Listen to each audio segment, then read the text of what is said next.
नमस्कार मित्रांनो, सूर्या न्यूज 24 मराठीमध्ये आपल्या सर्वांचं स्वागत आहे.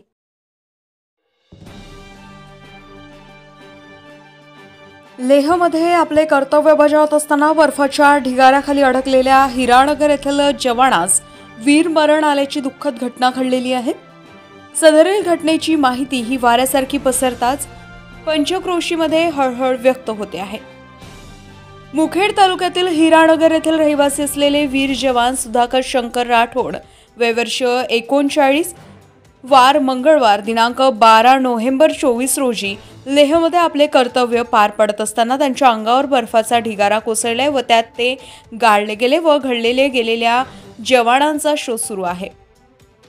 व ढिगाऱ्याखाली अडकलेल्या जवानांचा तिसऱ्या दिवशी शोध लागला व जवानास उपचारकरिता जम्मू येथील शासकीय रुग्णालयात दाखल करण्यात आले. वीर जवानाची तब्येती ही गंभीर असल्या कारणास्तव वीर जवानाच्या डोक्यावर जम्मू येथे शस्त्रक्रिया करण्यात आली. जवानाची परिस्थिती ही अतिशय नाजूक होत असल्यामुळे 16 नोव्हेंबर रोजी चंदीगड येथील रुग्णालयात दाखल करण्यात आले. उपचार दरम्यान सुधाकर राठोड या जवानास वीरमरण आले. त्यांच्या मागे पत्नी, आई, 8 वर्षाचा मुलगा व 6 वर्षाची मुलगी आहे.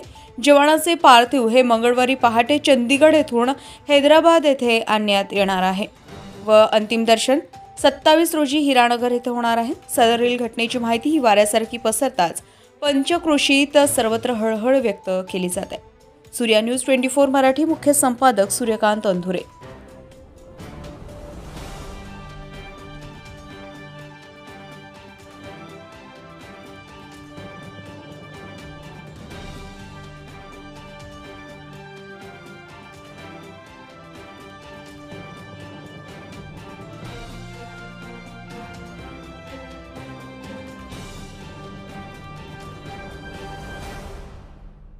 आपल्या परिसरातील ताज्या घडामोडी पाहण्यासाठी आमच्या चॅनलला लाईक आणि शेअर करा, सबस्क्राईब करा. ताज्या बातम्या व जाहिरातीसाठी आजच संपर्क करा. सूर्या न्यूज 24 मराठीकरिता मुख्य संपादक सूर्यकांत अंधुरे.